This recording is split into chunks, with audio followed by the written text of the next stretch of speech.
Yes, real quick. That's been bothering me. I've heard this when I was playing. When you do this, they want you to open up to get more hip rotation. False, true, yes, no. We're going to talk about the step right now. Okay. That's the launch position. Now I'm going to tell you how to get there.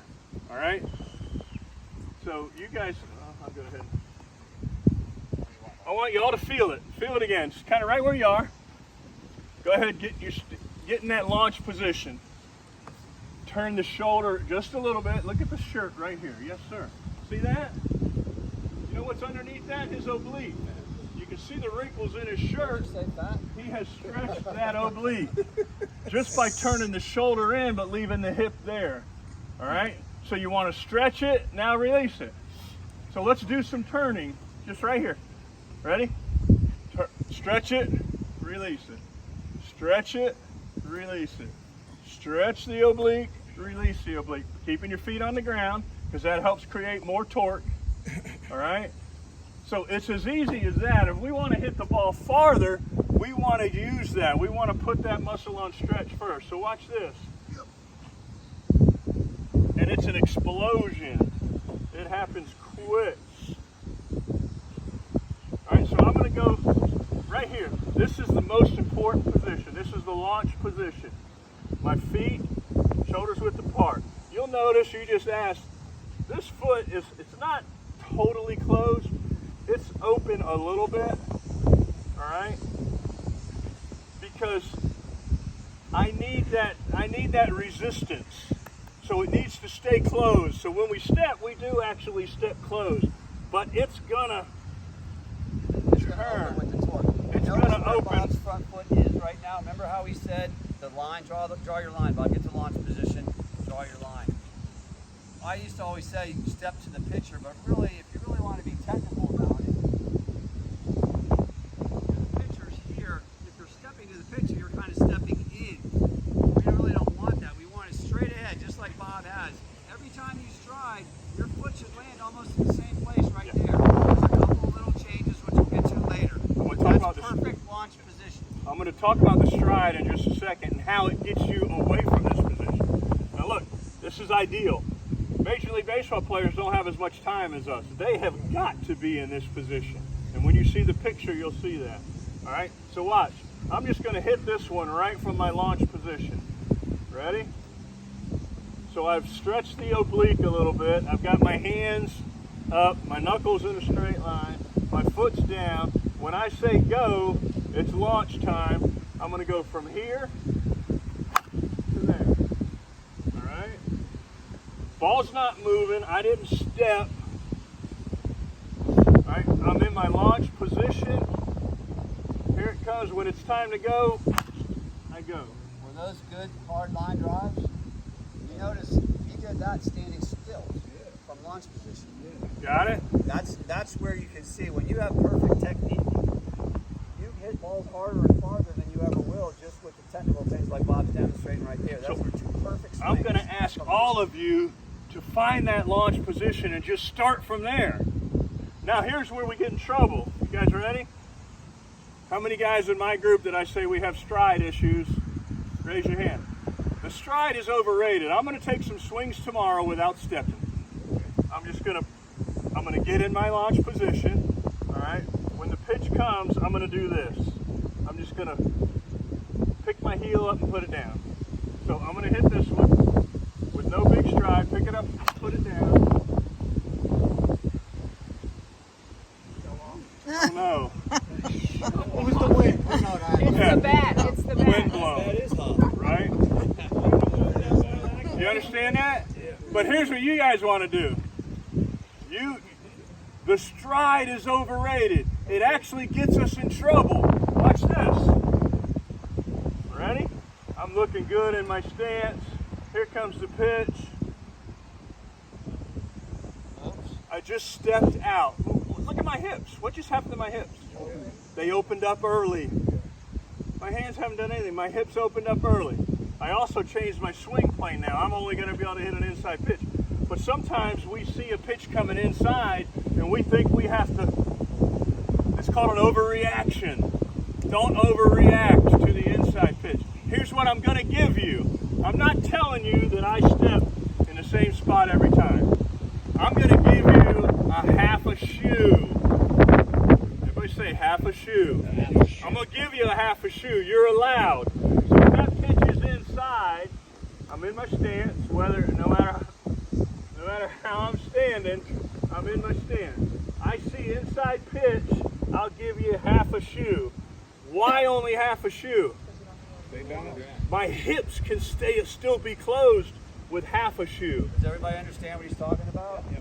This is a half a shoe. Yeah. This is a full shoe. Moving your foot in or out by half a shoe? Correct. Okay. Keeps your hips in line, ready, in launch position. Same thing with an outside pitch. Same thing with an outside pitch. Say I see a pitch coming outside, I'm okay to do that. That's half a shoe. What happens if I go here? Yeah. I just locked my hips. Now watch. When I try to turn now, I'm not going to be able to get my hips all the way through. That's it. I can only get to here. I need my hips to get all the way through. I need you to be able to take a picture of the pitcher with your belly button when you're done. All right? So if we overreact with a step here, that locks the hips. If we go here, we've opened the hips too early. And then here's what a bunch of you were doing. Okay? I'm way past my launch angle where I just hit a ball out of the park off of the tee. All right? From my launch, I just went way past that. Now watch this. It is hard to spin from the split position. All right? If you watch the ice skaters or the divers, when they go into a spin, what do? Their feet come together, their arms come together. When they want to stop spinning, what do? Okay, they separate. Same thing with the divers when they're doing a 3 1/2, 3 1/4, blah, blah, blah. We can spin faster with our feet closer together. If we get too far apart, you can't spin. You can try it right now if you want. All right? So we don't want to overstride. We don't want to step out. We don't want to step in. So what I may do to some of you guys is keep it simple, stupid, right? Here's the KISS method for hitting. Ready? I'm in my stance. I'm comfortable. Here comes the pitch. Pick it up, put it down. Pick it up, put it down. You don't need a whole lot. Pick it up, put it down, and then hit the softball. All right? You don't need a huge stride. The stride gets us in trouble more than anything else. All right. Everybody understand that? Yeah. You with me? Yeah. Okay. Thank you. So watch this. We're going to practice this. Ready? I am willing to step, and here's the other problem is, some of us will start at 50% and how many lungers do we have? Yeah. If you're lunging at the ball, it's because you're not getting your weight back. You're starting neutral, and when you step, you're actually sending your weight forward. We don't want to do that. Watch this. How do we fix that? Ready? I am going to step away from my hands. Watch this simple action. Pay attention. Ready? See that? My foot went forward. My hands went back. That stopped me from moving forward. Do it to the camera. Many of us slide forward with our step. How do we counter that? Watch this. I was able to get my foot down without moving my weight forward. Step away from the hands. Step away from the hands. You may need to over-exaggerate it right now. All right? But that's going to keep my weight back. All right? So When you're in the batter's box and at launch angle, your weight should primarily be 90-95% on this back foot, on this back leg. This front leg is just balance, basically. You've got to have that back there because it's basically like cocking the trigger, and then that's when the hip's going to fire. all right, everybody do it. Let's go. Get in a stance. Get your stance. Launch angle. This is stance now, not launch. This is your stance. Okay, stand. Just stance, ready? I want your center of gravity 50-50 right here. So in other words, you're perfectly balanced. Right in between your feet, 50-50. I want you to take that center of gravity and move it back to about 25. back to your back leg. Yeah, just shift it back here a little bit. So I want you to kind of lean on your back leg, stand on your back leg. Good. Here's a tip to help you. Watch this foot, ready? If I take that heel and turn it just a little bit, watch, here's my center of gravity, usually between your chin and your belly button. Here's my center of gravity. It's at 50-50 right now. When I turn that heel out, look where it went to now. Look, about right there. That's kind of where I want it to start, about 20 or 25% back. When I finish, watch me, when I get done swinging, where's my center of gravity? Look, chin, belly button. What percentage is it? About halfway between my feet, isn't it? So when we get done, we want to go from 25% back to 50% back. That's it. A lot of you guys are doing this. You're finishing at 100% on your front foot. That's called linear motion. You're overdoing. You got too much linear, not enough rotary. If you take anything. If you ever have anybody yell at you and say, "Oh, you're jumping at the ball, you're lunging at the ball," that's what they're talking about. They might not know what they're getting at, but it's apparent many times when you see people doing that swinging. But you're giving up potential power because remember, 85% is rotation. When you're out on that front foot, remember it hampers rotation to begin with. We don't spin as fast, and we really can't spin as far in the motion either. So now all of a sudden you're using basically upper body. You're using way too much upper body. You're giving up all the power, like Coach Bob said, that started from the ground. You're giving up most of it by doing that. So it's something that I have to work on all the time. How many times has Bob told me over the years, Alan, you're on the front foot? Yeah. Because sometimes we're intent on hitting the ball like so hard that it's like we want to jump at it because we're aggressive. It's a great thing to be aggressive at the ball, but we got to remember, like Bob, it's all about where the weight starts and where it finishes.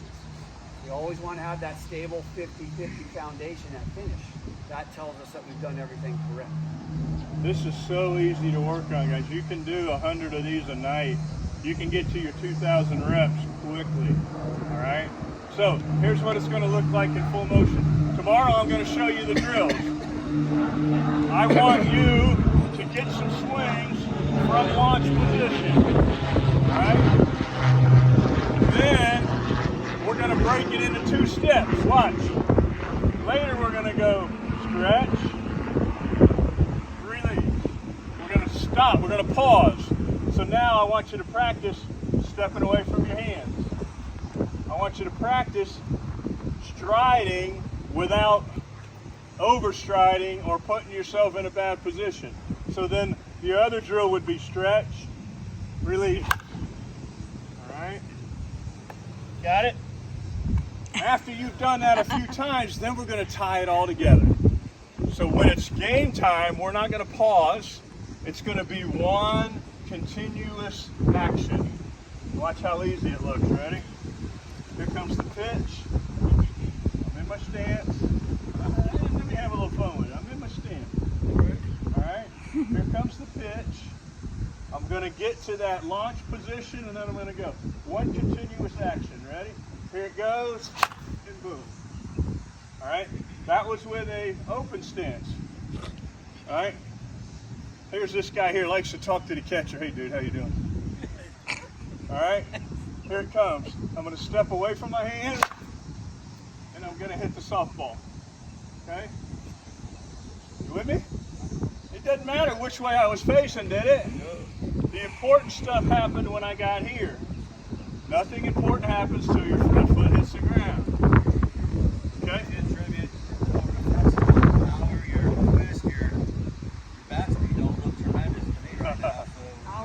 I've been accused of not swinging hard, but it's not. I have long levers. I have a fuel cell. All right, and I have a synchronized motion.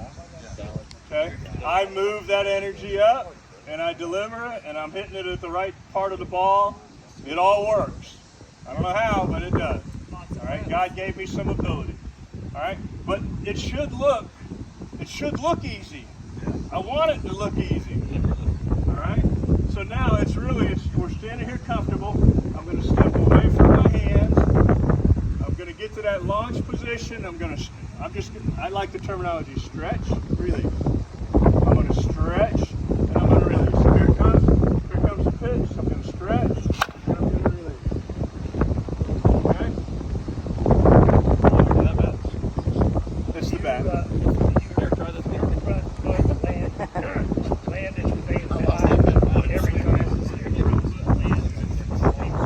No. If the pitch is in, I'll step out a little bit. If the pitch is away, I'll step in a little bit. Distance-wise, yes. But there are times with 2 strikes, I don't want to go down looking. I may swing at a shorter pitch. And there are some times where you may have to go a little farther so I can get that bad pitch that I'm getting ready to swing at. All right? But if it's a strike, I should land in the same target area. So I've got a little circle about right there, right? That gives me my half a shoe in. It gives me my half a shoe out. All right? One of our drills, if you have a stride problem, is to get a tire. You got an old tire laying around the house? Put it out in front of you, put your front foot in it. That's going to keep you from stepping too far forward, too far in, and from stepping out. You've got to stay inside that tire. So if you've got a stride problem, get you a tire and head off of the tee, take BP, keep your front foot in the tire. Time. Makes sense, right? Yeah.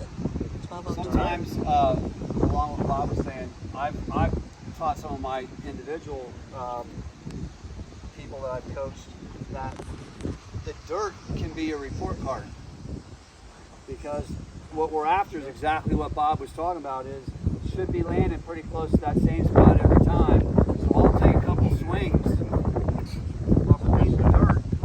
I'll take a couple swings and I'll look down and see, hey, is my front foot landing where I want it to land? And that's my report card.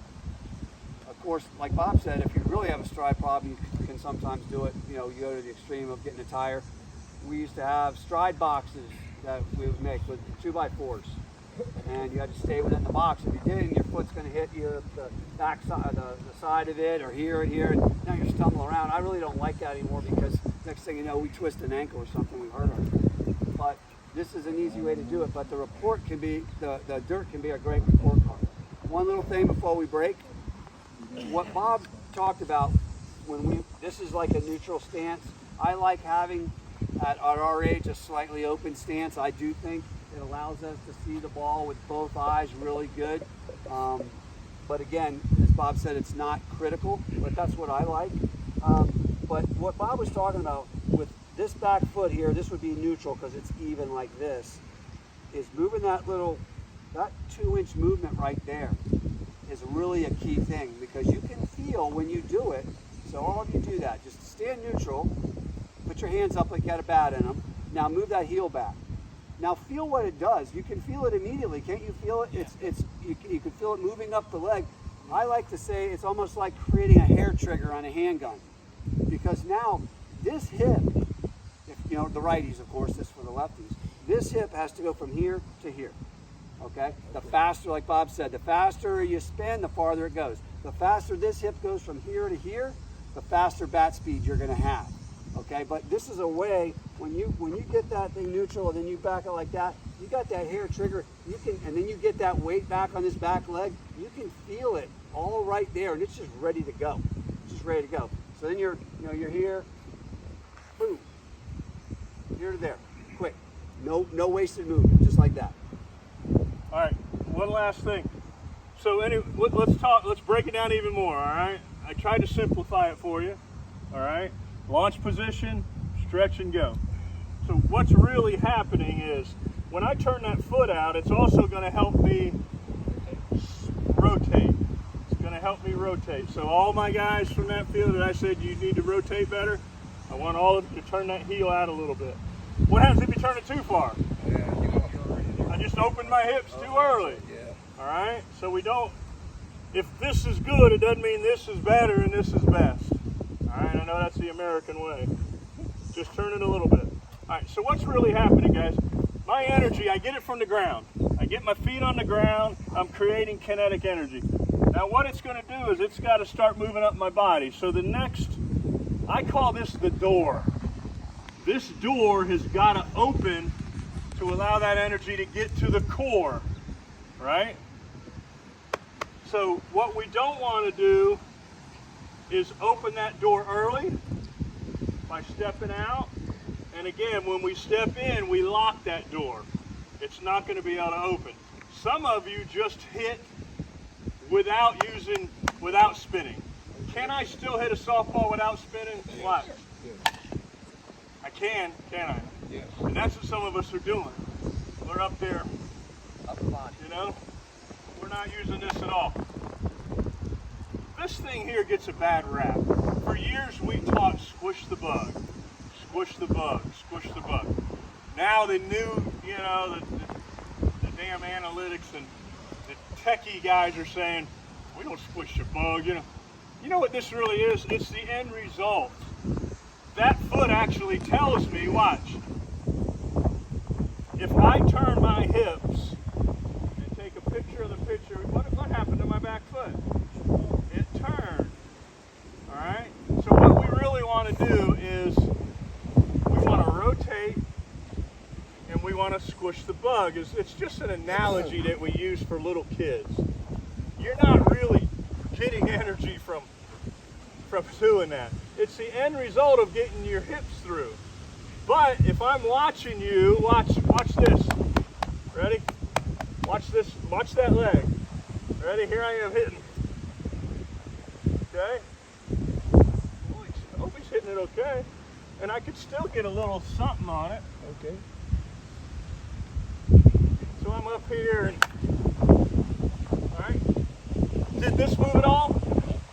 So I can easily tell I didn't get my hips through because this didn't end up happening. All right? That rotation on that back foot is the report card of did my hips get through. Exactly. Because not all of us, sometimes we'll ask you to freeze. But don't go there. You're not impregnating anybody with a camera today.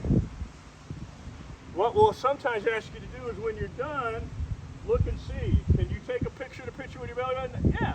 So I got my hips through good. But a lot of times we're off balance a little and we can't do that. But the idea is we want to turn 90 degrees with our hip.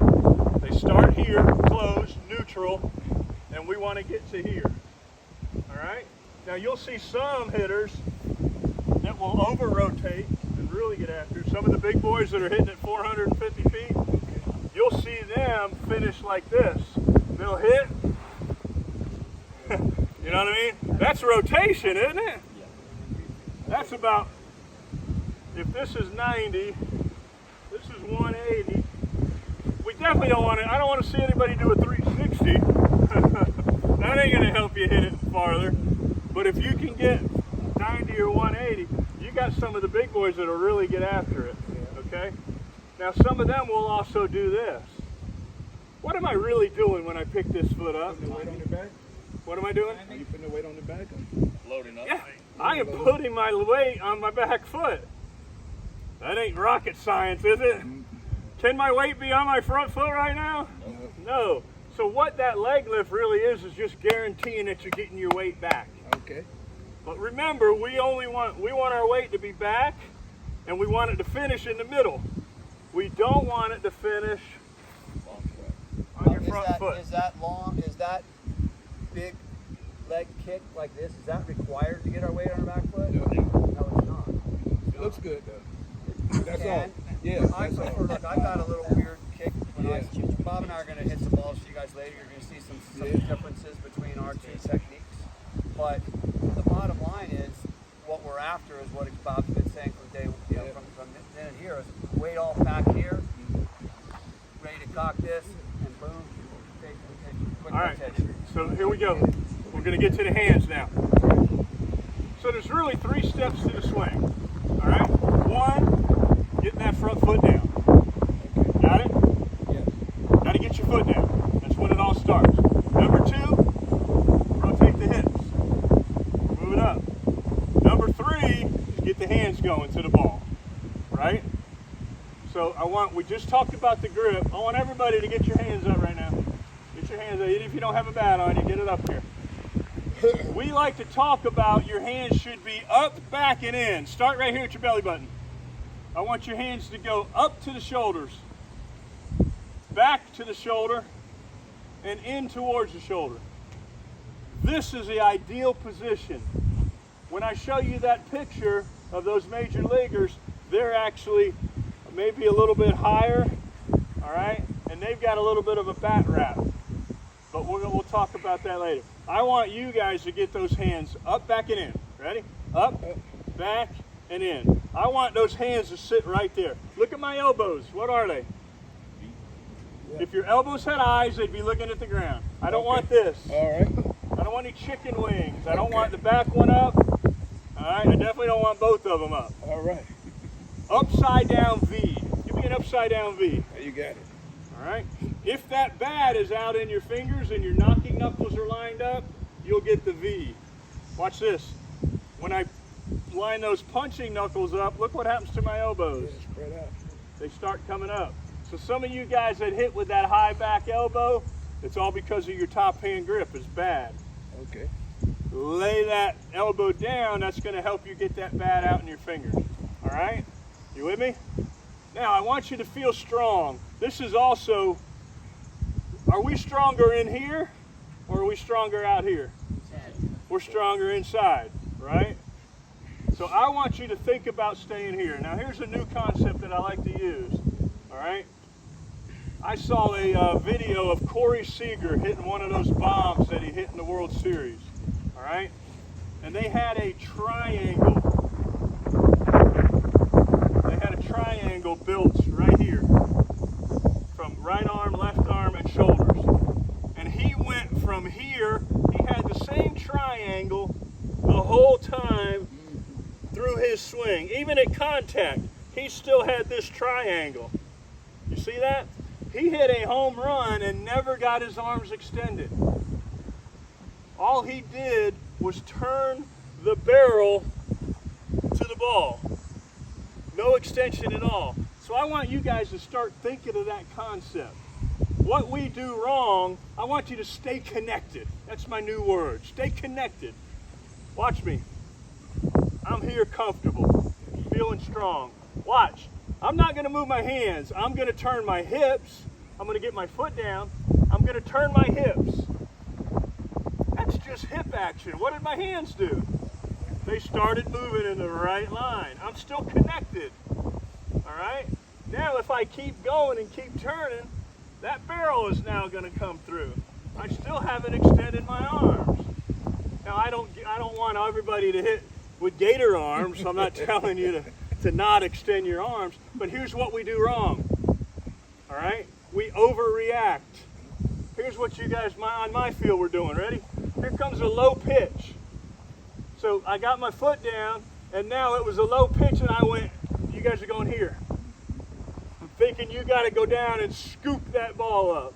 How about if it's an outside pitch? Some of you do this. Am I still connected here? No, I went to a weaker position by getting my hands away from my body, right? I want you to stay connected. You've got plenty of coverage.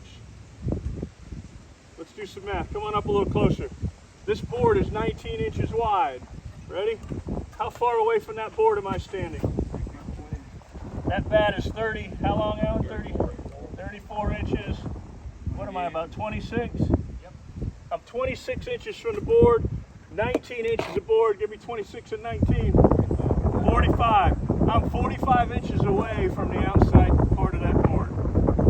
Ready? How long is this? 30. How long is my arm? 28. 30 maybe? When I add 30 to 34, I got 64 inches of reach. All right? So here's what some of you guys do on the outside pitch. Not only do you step towards it, not only do you throw your hands out there, all right? Now look what part of the bat is out over the board. That part. All right? So we end Why up you're hitting a lot of those balls down the barrel. That's why. we end up missing the sweet spot because we overreacted. Now here's what I told my people. A reaction is good. I want you to react to the inside pitch. to the low pitch, to the outside pitch, right? We have to react to it. But I don't want you to overreact to it. It's the only explanation I have of people that are hitting balls that are right there and hitting it in the air. How the hell do you hit this thing in the air? You overreact to it and you get under it. And I don't know how many times I've swung at this and done what with it? Hit it down. How do you hit that ball on the ground? By overreacting to it. So the good news is that we're reacting to the pitch. The bad news is sometimes we overreact. All right, now here goes. Stay with me on this. This is the coolest thing in sports. Okay? Our eyes are so important. Our eyes are so important, gentlemen. And a lot of times we take it for granted when we get in the box. We don't focus. I had a pitching lesson yesterday with the kid's in his windup. He actually from the stretch. He's looking here. Okay? Looking all over the place. He picks his leg up, and then all of a sudden he looked at his target. I said, what are you doing? I said, you got to pick up your target earlier. I said, there is a direct correlation between you looking at the glove and you hitting the glove. The next 5 fastballs he threw hit the glove. He smiled after every one. He said, this is amazing. I said, it is pretty cool, but listen to me. One of the things I have Alan tell me is, he tells me focus, Bob. Just focus a little bit more. And we all need to do that. All right. We hit so much that we get in there and we don't even think about it. The ball comes in. Sometimes we just got to focus a little bit more. What is that really doing? Here's what's happening. Your eyes are watching the ball. All right? What body part is taking in that information? The brain is. The brain is taking in information because you're looking at the ball. What information is it taking in? The height of the pitch, the speed of the pitch, the spin on the pitch. Is it a knuckleball? Is it a breaking ball that's going to run away from you? Is it one that's going to run in on you? All right? Your brain is analyzing all of that data. And then the coolest thing in sports, you know what happens? The brain sends an impulse through your central nervous system to your hands. And it's the coolest thing. Your hands actually go to the ball. Now in Major League Baseball, they're hitting 98-mile-an-hour fastballs. All right? They've got less than 0.3 of a second from release to barrel. 0.3 of a second. Isn't that stupid? And those guys are barreling it up. Then they throw a curveball. Yeah, and then they throw a curveball, and what do they have to do? React to it. Sometimes they overreact, sometimes they underreact. But it all happens consciously or unconsciously? No, it happens unconsciously. They don't have time to consciously think about it, do they? No. We do. Sometimes our head gets in the way. Oh, that pitch is inside. We consciously reacted to it, but you don't have to. But it's an amazing thing, guys. Eye-hand coordination is one of the mysteries of science. How in the heck can we look at a ball and send our hands there? It just happens, doesn't it? Can we practice eye-hand coordination? Sure we can. What are some things we can do to practice eye-hand coordination? Well, hitting off of a tee is number one, specific for our sport. But how about juggling? Juggling is cool because you can't look at all 3 balls at the same time. Your peripheral vision is seeing all 3 balls. Your brain is seeing all 3 balls move. And guess what? While you're throwing one, you're catching another one. All right? It's really, really, really, really cool. So I can't look at all 3 balls moving at the same time. All right? I'm going to look you right in the eyes. Ready? Tell me when I'm making eye contact. Here I'm juggling. Ready?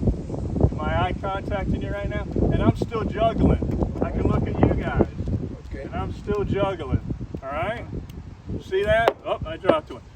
But while I'm looking at you, my peripheral vision, my brain is sending my hands to the ball and telling it to open and catch, close and toss it. All right? Pretty neat, Tanya?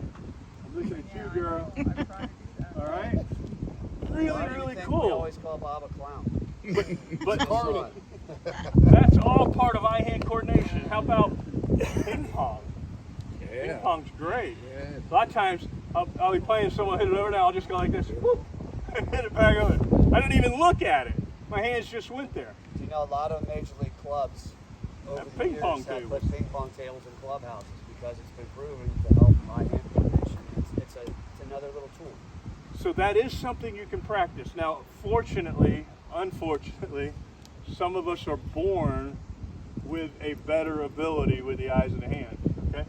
And then at our age, what's happening as well? Our damn eyesight is deteriorating, all right? And I'm going to tell you right now, and where's Johnny? I told you I was going to bring this up. John and I have worked a few times, all right? Am I wearing sunglasses? No. I can't hit with sunglasses on. Can't do it. Because it does a little something to my depth perception. A lot of you guys are hitting with sunglasses on. John, what happened when I asked you to... Game changer. When I told him that, he went and tried it. All right? And what'd you tell me? You just saw the ball better? Works in the outfield. Yeah. Yeah, let me tell you a little thing about that. It is really amazing the difference.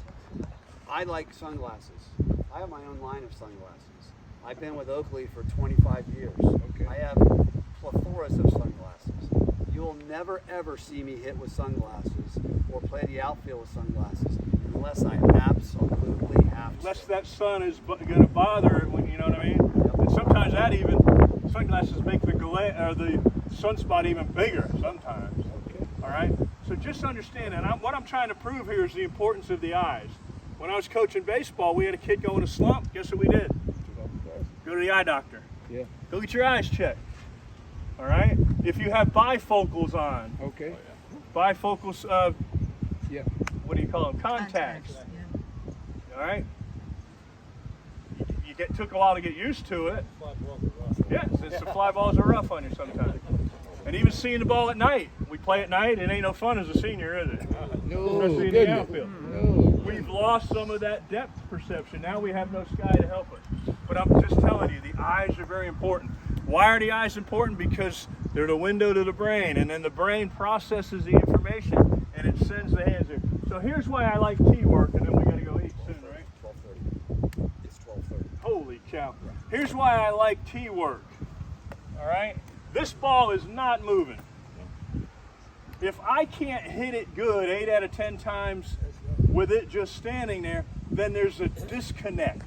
There's a disconnect somewhere between my eyes and my hands. What could that disconnect be? My grip. All right? If I've got that grip that you guys, many of you had, that top hand really dominant over the top. Watch what happens. I'm going to slow-mo it. Watch the Worth logo here. Ready, guys? I'm going to do the same slow motion that I did before. There's that ball. I need to get, if I want to get it in the air, I got to get the barrel slightly below center, right? That's my destination, to get it in the air. All right? Watch this. If I have a bad grip, and I'm going to go slow motion. Separate, release. All right? I'm taking my hands there. My left arm's extended. Here comes the right hand with the barrel. With that bad grip, I'm at full extension right here. Watch what happens to the bat now as I continue forward. What did it do? Over it. That's what we call a rollover. What happened is my hands are fully extended. Because I'm moving that way, the left arm now becomes longer than the right arm. And as I keep extending, the right arm is now going to roll over to the left and stay in contact, right? So we talk about bat roll. If you've got a bad grip, or it also happens if you get disconnected, if I get out around, look, my left arm's extended. As I keep going there, right there, my right arm's an extension. That should be contact. We should have palm up, palm down at contact. Am I anywhere near contact? No. By the time I get to that ball, watch what happens. Not only does the bat roll over, it actually comes up. So here you are thinking you're going to hit this ball out of the ballpark, but by the time you get to it, you've rolled over it. You went from here to here. You didn't swing and miss, but you hit the top part of the ball. Okay. Your brain sent you to the right spot. But because there was a disconnect, a bad grip, the bat rolled before. And now you're just wondering, gosh, how come I'm hitting so many ground balls? You know what I mean? Make sense? So that's why we've got to make sure the grip is good. We've got to make sure the bat path is good. And then we'll continue. We'll talk about contact area and swing planes. On our way out, tell me there's 3 swing planes. What are they? Larry? Where's Larry? What are the 3 swing planes? Swinging up, swinging down, and swinging level. All right, we're going to talk about those. I want you to rank those. What do you think we should do in softball? Rank them 1, 2, or 3.